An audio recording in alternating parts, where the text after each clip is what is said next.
안녕하세요. 꼬익바입니다. 자, 오늘은 배임수액제에 대해서 보기로 했죠.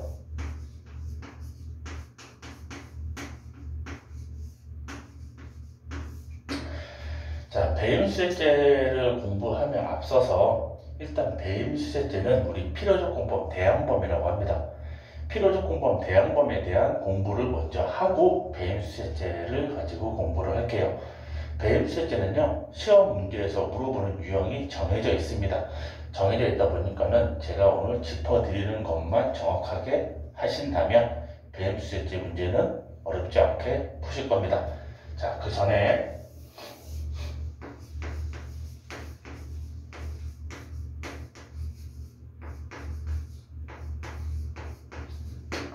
우리 필요적 공범이라는 놈에 대해서 좀 깊이 있게 공부를 하셔야 돼요.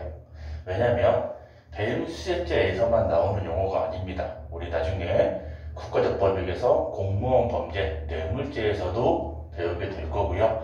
비밀누설죄라든지 우리 총론에서 성매매, 알선이라든지 필요적 공범의 유형은 굉장히 많습니다. 굉장히 많기 때문에 그냥 무조건적인 암기하지 마시고요. 상대방이 있어야 되는 범죄라는 거 좀 유념하셔가지고 설명 들으시기 바랍니다. 자, 먼저 필요적 공범은요,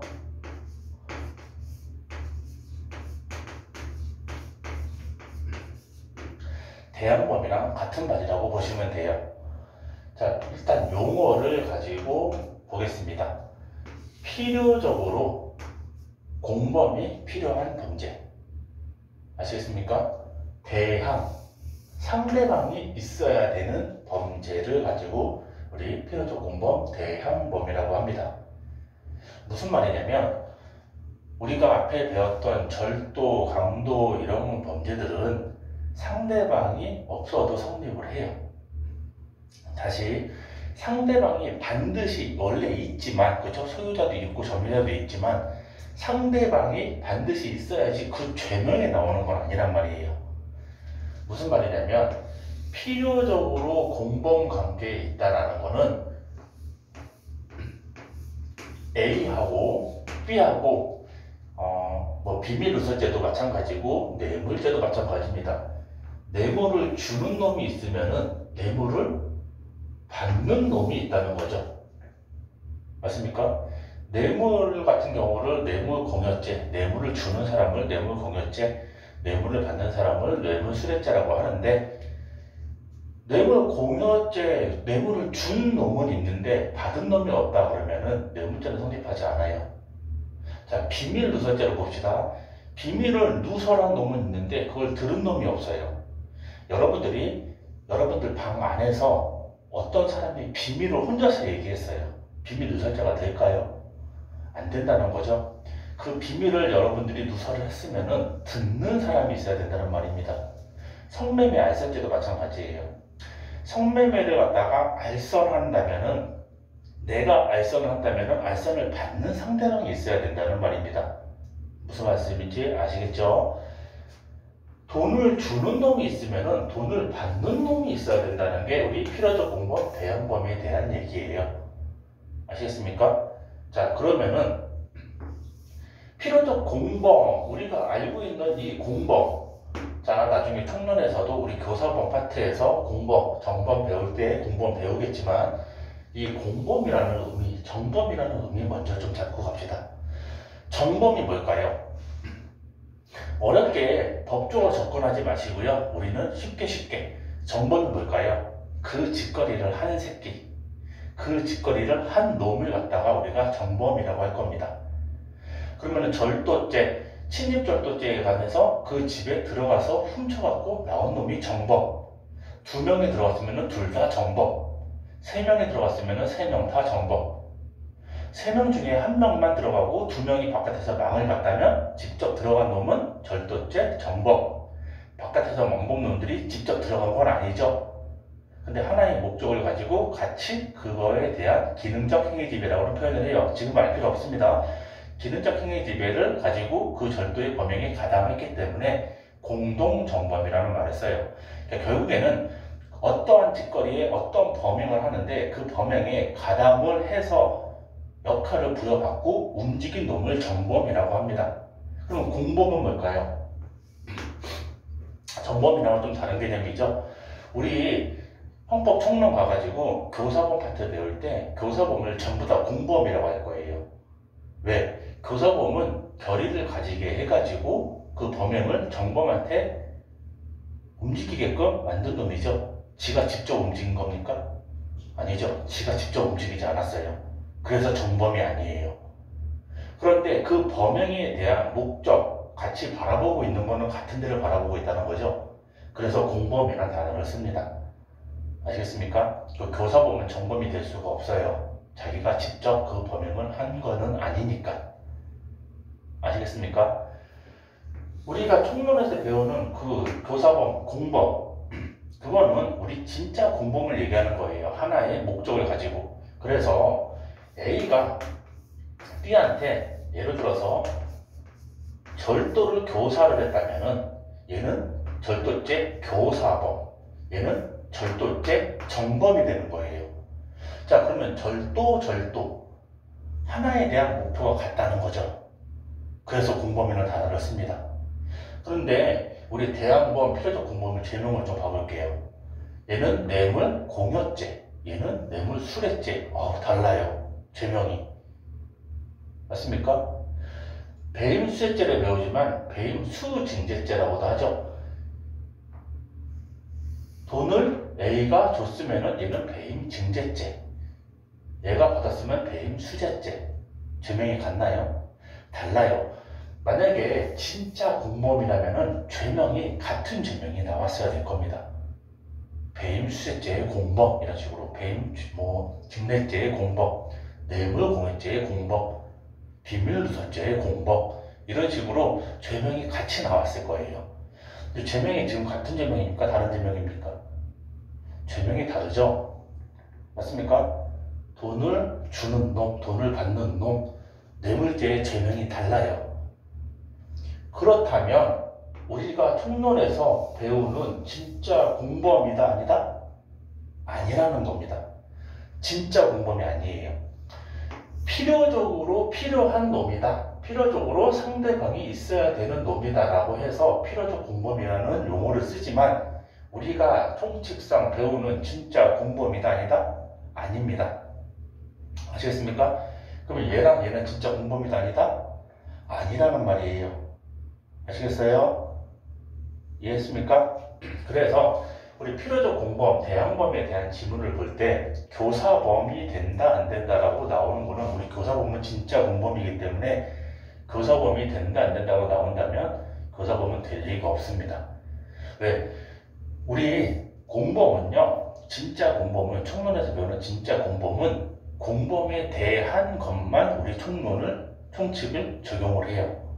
근데 우리 필요적 공범, 대항범은 진짜 공범이다 아니다? 아니기 때문에 우리 총칙에 있는 공범 규정을 적용하지 않습니다. 이해하셨습니까? 진짜 공범이라면 둘이 이런 식으로 죄명이 같이 나와야 될 겁니다. 얘는 절도죄, 얘는 절도죄, 교사범, 이런 식으로 죄명이 같이 나와야 될 거예요. 하나의 목적을 가지고 같이 봤으니까. 근데 하는 짓이 다르죠? 얘는 돈을 준 놈이고 얘는 돈을 받은 놈이고, 성매매 알선은 한 놈이고 성매매 알선을 받은 놈이고, 그렇죠? 성매매 알선을 받은 놈이 성매매 알선죄의 공범이 될까요? 아니죠. 소개를 받은 건데 그냥. 그러니까 진짜 공범이 아니다, 맞다? 아니다. 다시, 자, 여러분들 정리합시다. 필요적 공범은 진짜 공범이다 아니다? 진짜 공범 아닙니다. 아시겠어요? 그렇다면 우리 총칙, 총론이라고 합니다. 총칙상 공범 규정 적용할까요, 안 할까요? 공범 규정 적용하지 않습니다. 아시겠죠? 아까 전에 말씀드렸다시피 교사범을 우리가 공범이라고 표현을 해요. 왜? 직접 자기가 그 짓을 한 건 아니니까 정범은 될 수 없고, 하나의 목적을 가지고 같이 같은 곳을 바라봤기 때문에 공범이라는 단어를 씁니다. 아셨습니까? 교사범은 진짜 공범인데 총칙상 공범 규정이 필요적 공범은 적용되지 않기 때문에 필요적 공범에서는 우리 교사범이 나올까요? 안 나올까요? 교사범은 성립하지 않는다는 거예요. 아시겠습니까? 이해하셨죠? 중요합니다. 꼭 잡고 가셔야 돼요. 왜? 이거를 좀 잘 잡고 가셔야지 진짜 공범이 아니라다. 그죠? 진짜 공범이 아니기 때문에 우리 총칙상 공범 규정이 적용되지 않는다라는 것을 정확하게 잡고 가셔야지만 우리 형소법에서도 필요적 공범 문제를 소화할 수 있습니다. 쉽게. 여러분들이 헷갈리는 거 공동 피고인,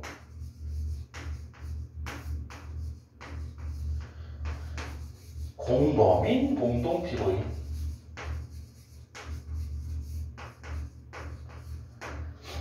이런 질문들이 형소법에서 많이 등장을 하죠.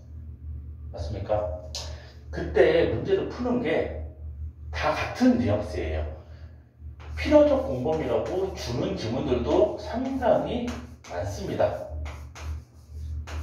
어떤 식으로 나와요? 형소법에 공동 피고인은 뭐 증인의 지위에 있다 없다, 진술한 거가 증거 능력이 있다 없다, 공범인 공동 피고인은 증인의 지위가 있다 없다, 진술한 게 증거 능력이 있다 없다, 필요적 공범인 경우에 증인의 지위에 있다 없다, 이런 거를 아셔야지만 문제를 풀 수 있게끔 되어 있어요. 아셨습니까? 자, 그러면은 이거부터 볼게요. 공범인 공동피고인은요, 그 짓거리를 같은 목적을 가지고 같은 방향을 봤다는 소리예요, 아니에요? 맞죠? 그러면 둘 다 진짜 피고인인 겁니다. 하나의 죄명에 대한 진짜 피고인인 거예요. 그럼 서로 증인이 될 수 있을까요, 없을까요? 서로 증인이 될 수 없다는 거죠. 왜? 각각 진짜 피고인이니까. 죄명이 같은, 그죠? 절도범과 절도 교사범이 같이 공범인 공동피고인으로 같이 재판을 받고 있다는 거예요. 아시겠습니까? 물론 소송 절차가 분리되면 징계지위가 생기는데 그건 우리 형소법 가서 하시기로 할게요. 기본적으로는 공범인 공동피고인은 증인이 될 수 있다 없다? 없어요. 같이 했기 때문에 그 짓을. 아셨습니까? 공동피고인은요, 그냥 공동피고인이라고 나온다면은 재판을 그냥 같이 받는 피고인들을 말하는 겁니다. 여러분들 시험 범위에서는 빠졌어요. 수사와 증거만 하기 때문에 빠졌지만 법원 파트에 관할이라고 파트이 있습니다. 그렇죠? 법원 파트에서 그와 관할이라는 걸 배웠으면요, 관련 사건 관할이라고 있어요. 몰라도 됩니다. 참고로 알려드리는 거니까. 관련 사건자들은 같이 재판을 받을 수 있습니다. 쉽게 말해서 한 명은 절도범이고요, 한 명은 작물범이에요. 그러면 절도를 같이 했습니까? 아니죠. 작물죄를 같이 저질렀나요? 그것도 아니죠. 그래서 공범이 아니에요. 공범이 공동피고인이 아니라 그냥 관련 사건이라서 같이 재판을 받을 수 있는 놈들을 말하는 거예요. 그러면 얘네들은 진짜 공범이 아니기 때문에 서로 증인이 될 수 있을까요? 없을까요? 얘네들은 서로 증인이 되겠죠. 그래서 이거에 대한 문제가 나오면은 선서라는 걸 굉장히 중요시 보셔야 됩니다. 증인의 지위가 있기 때문에 선서를 해야지 증거 능력이 발휘가 되니까요. 형소법 가서 다시 할게요. 자, 그럼 우리 필요적 공범이라고 지문이 떴어요. 그럼 진짜 공범이다 아니다? 진짜 공범 아니다. 이거를 잡으셔야지 예로 푸시겠죠. 그럼 서로 증인의 지위 있다 없다? 있다.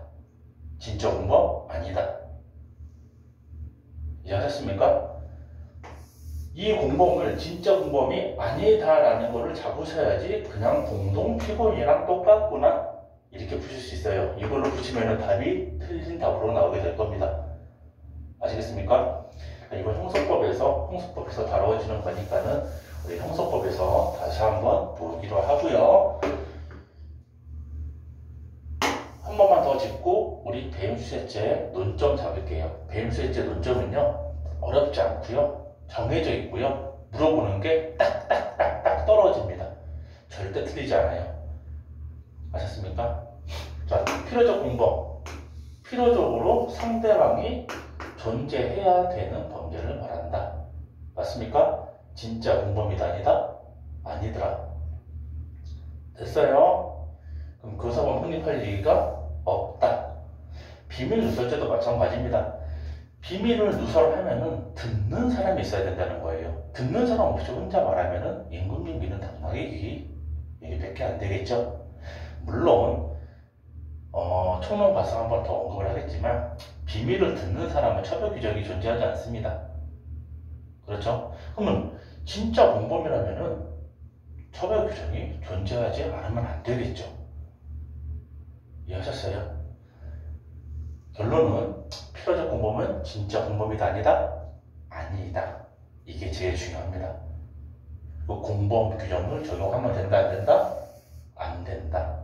그래서 지문에 총칙상 공범 규정이 적용된다 안 된다라고 나올 수도 있고요, 교사범이 성립한다 안 한다라고 나올 수도 있어요. 우리는 결론은 총칙 공범 아니니까 적용 안 된다, 교사범 성립되지 않는다, 이렇게 잡고 가시면은 필요적 공범 대항법 문제는 소화를 하실 수 있으실 겁니다. 이해하셨죠? 자, 그러면은 배임수셋죄에 대해서 우리 논점을 간략하게 잡고 그 간략한 논점으로 모든 문제가 소화가 될 거니까 걱정 안 하셔도 됩니다. 자, 배임죄 파트에 다른 죄명이 등장을 해버렸어요. 그러면은 배임죄 같은 뉘앙스를 풍기되 배임죄 나오면 좀 다른 놈이겠네요. 맞죠? 그렇게 보면은 우리 배임수셋죄는요, 제가 시키는 대로만 반드시 명심해 주시면 돼요. 몇 가지 말씀 안 드릴 겁니다. 자, 뭐 재물, 재산상 이런 거 말씀 안 드릴 거고요. 왜? 거기에 대해서 여러분한테 물어보는 질문이 존재하지 않아요. 없습니다. 그냥 쉽게 여러분들 그냥 확 마음속에 와닿게 하기 위해서 그냥 돈이라고 표현을 할게요. 아셨습니까? 뇌물이랑은 다릅니다. 뇌물은 우리 공무원 범죄예요. 근데 이거 우리 개인적 법익에 배임죄 있기 때문에 일반 회사를 생각하시면 될 것 같고요. 아시겠습니까? 공무원 아닌 뭐 사립학교라든지 일반 회사들, 기업들 생각하시면 될 것 같습니다. 자, A가요. B한테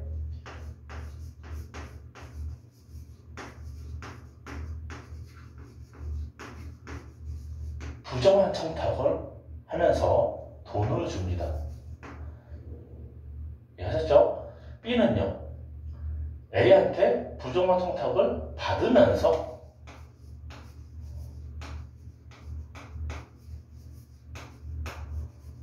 돈을 받았다는 거죠. 이해했습니까? 이해하셨죠? 그런데 여기서 중요한 거는 부정한 청탁을 하면서 돈을 주고 부정한 청탁을 받으면서 돈을 받았으면 우리 배임수셋죄는 끝납니다. 끝나요.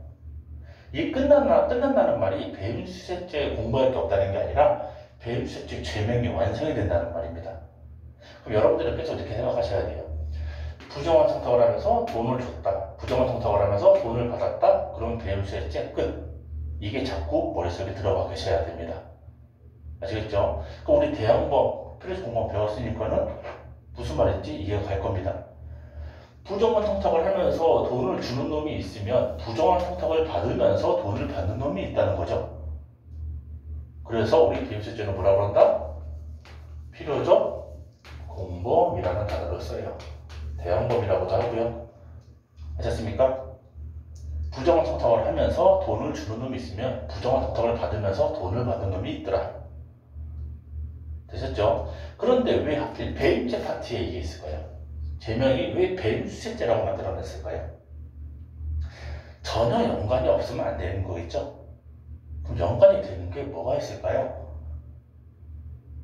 하나만 아시면 됩니다. 우리 배임죄는 타인의 사물을 처리하는 자가 주체예요. 맞죠? 맞죠?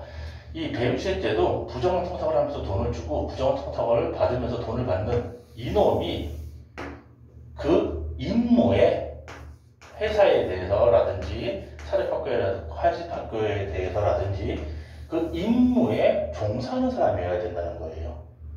결국 이 B는요, 타인의 사물을 처리하는 자입니다. 아셨습니까? 이 B는 타인의 사물을 처리하는 자인데 그냥 타인의 사물을 처리하는 자가 아니라 그 부정한 청탁을 받고 돈을 받은 그 내용에 대한 임무에 종사하는 타인의 사물을 처리하는 자라는 거예요. 이해하셨습니까? 자, 이제 제가 예로 기출 판례로 한두 개 설명하고 마무리 지을 거니까요. 그때 가서 다시 한번 이해하면 하시면 되겠습니다. 다시 부정한 청탁을 하면서 돈을 줬다. 그럼 배임 증거죄 끝났어요. 자, 부정한 청탁을 받으면서 돈을 받았다. 그럼 배임 증거죄 끝났습니다. 죄명이 완성돼 버린다는 거죠. 맞습니까? 다만 이 부정한 청탁을 하면서 돈을 주고 부정한 청탁을 받으면서 돈을 받는 이 행위가 해당 임무, 직무, 업무에 관련된 거여야 된다는 거예요. 이해하셨죠? 그렇다면 뭘 물어보냐면은 이거를 물어봐요. 업무에 관련됐냐? 안 됐냐? 업무에 관련된 임무가 없는 사람한테 부정한 청탁을 하면서 돈을 줬다고 해갖고 이 죄가 나올까요? 나오지 않는다는 거죠. 임무, 업무에 관련되어 있는 거에 대해서 우리 부정한 청탁을 받으면서 돈을 받아야 된다는 거예요. 물론 우리 헌법에서는요, 이 부정한 청탁을 요건으로 하는 경우가 두 가지 범죄가 있는데 지금은 그걸 언급하지 않겠습니다. 우리 뇌물죄 가서 다시 한번 언급을 드릴 거고요.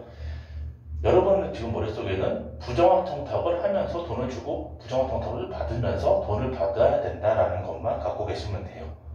그러면은 배임죄죄는 끝납니다. 끝. 그쵸? 끝.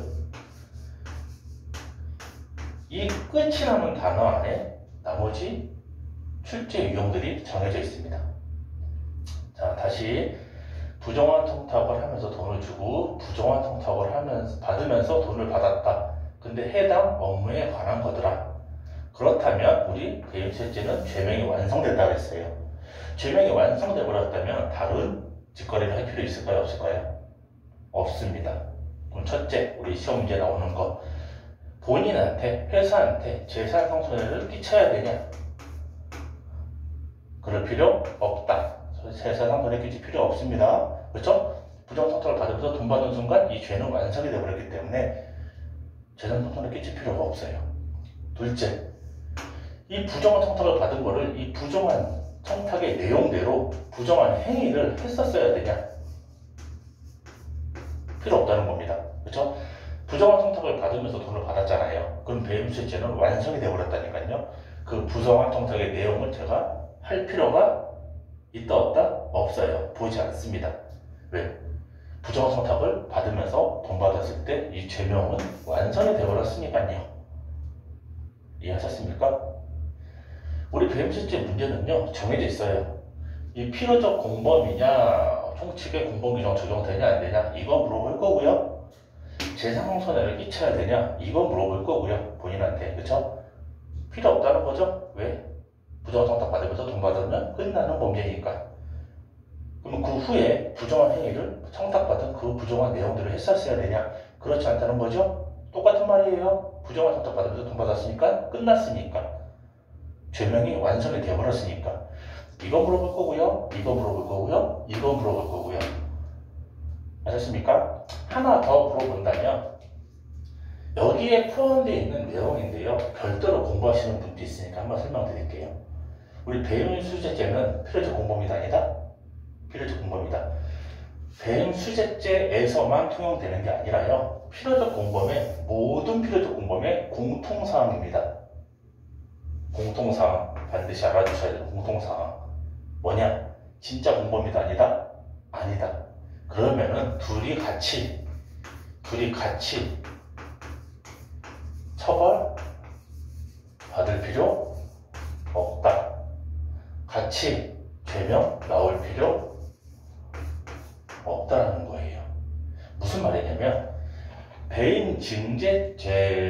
된다고 해가지고 배임 수재죄가 반드시 된다는 건 아닙니다.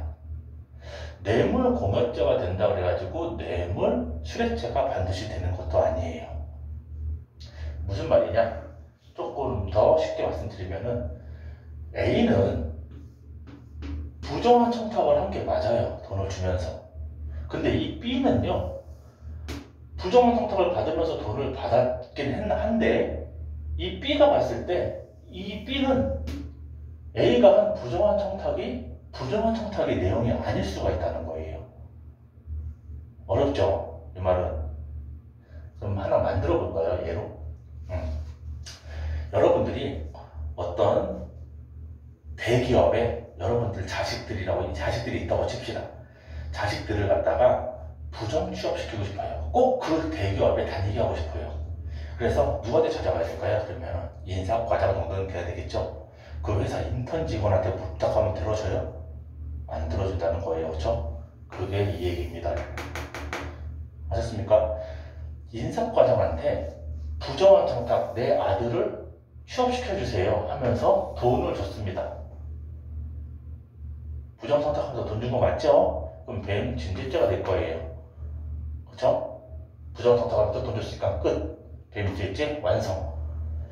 근데 인사과장이 딱 그 청탁을 받으면서 돈을 받고선 서류를 봤더니 그 아들이 하버드대 경영학과 수석 졸업에 IQ 300에 모든 언어 다 만점에 천재야, 천재. 그럼 이 부정한 청탁 없어도 얘 뽑아야 되는 사람이에요, 아니에요? 무조건 뽑아갖고 데리고 와야 되는 놈이죠?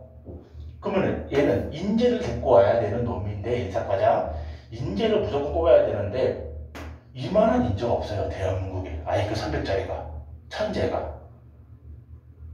그럼 이 부정한 청탁 아니어도 뽑았어야 될 사람이에요, 아니에요? 뽑았어야 될 사람이죠. 이 B가 봤을 때는요, 부정한 청탁이 아닙니다. 이거는 당연히 뽑아야 될 사람인 거예요. 이해하셨습니까? 그러면은 A는 부정한 청탁을 하면서 돈을 줬기 때문에 배임 수재죄가 끝났고요. B는요, 부정 청탁을 받긴 했는데 B가 봤을 때 그거는 부정 청탁의 내용이 아닌 상태에서 돈만 받은 거죠. 그럼 부정한 청탁을 받으면서 돈을 받았어야지 배임 수재죄가 나옵니다. 근데 부정한 청탁을 받은 적이 있어요, 없어요? 없게 돼버리는 거예요. 그럼 배임 수재죄 나온다, 안 나온다? 나오지 않습니다. 그럼 결론은 뭘까요? 배임 증제죄가 된다고 배임 수재죄가 반드시 성립해야 되거나 둘이 같이 처벌받아야 되거나 그럴 필요 있다, 없다? 없다라는 겁니다. 왜? 필요적 공범?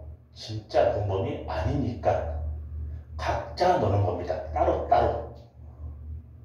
아셨습니까? 이해하셨죠?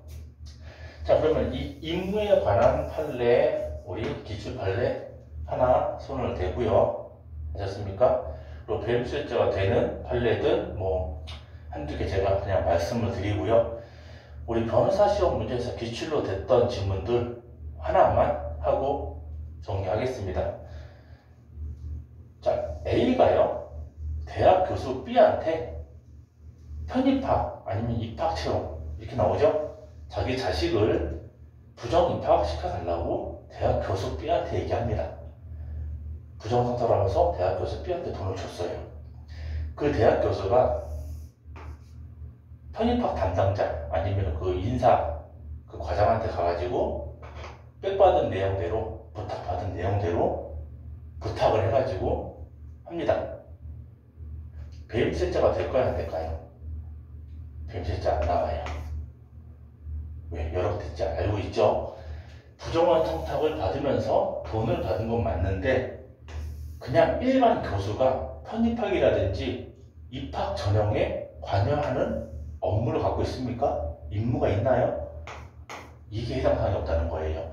만약에 본인 업무였으면은 편입학 담당자라든지 인사과장한테 가갖고 부탁할 일이 없었겠죠. 자기가 그냥 뽑았으면 되니까. 이해하셨습니까?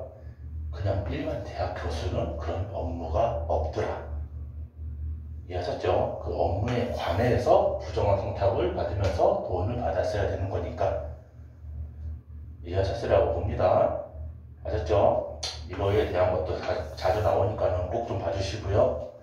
자, 그러면 우리 배움 수혜자가 되는 질문들이 어떤 질문들이 있을까요? 뭐 EBS 강사 질문들, 그렇죠? 수능 뭐 특강 방송을 하는데 우리 강사, 우리 교재만 써달라고 부정한 정답을 하면서 돈을 줬다는 거예요. 이런 거 당연히 배움 수혜자가 되겠죠. 그리고 라디오 PD한테 우리 가수 노래만 틀어달라 하면서 돈을 줬다는 거예요. 당연히 배움 수혜자가 될 겁니다. 맞습니까? 또 그 골프장, 그쵸? 골프장 부킹업자한테 부정한 정답 자기가 데리고 오는 사람들만 회원으로 해가지고 골프 칠 수 있게끔 해달라고 하면서 돈을 받고, 이런 것들이 대표적인 배움 수혜자 판례들이에요. 내용은 어렵지 않습니다. 여러분들한테 공부해야 될 거는 이건 거예요. 그쵸? 필요적 공범, 진짜 공범 아니다.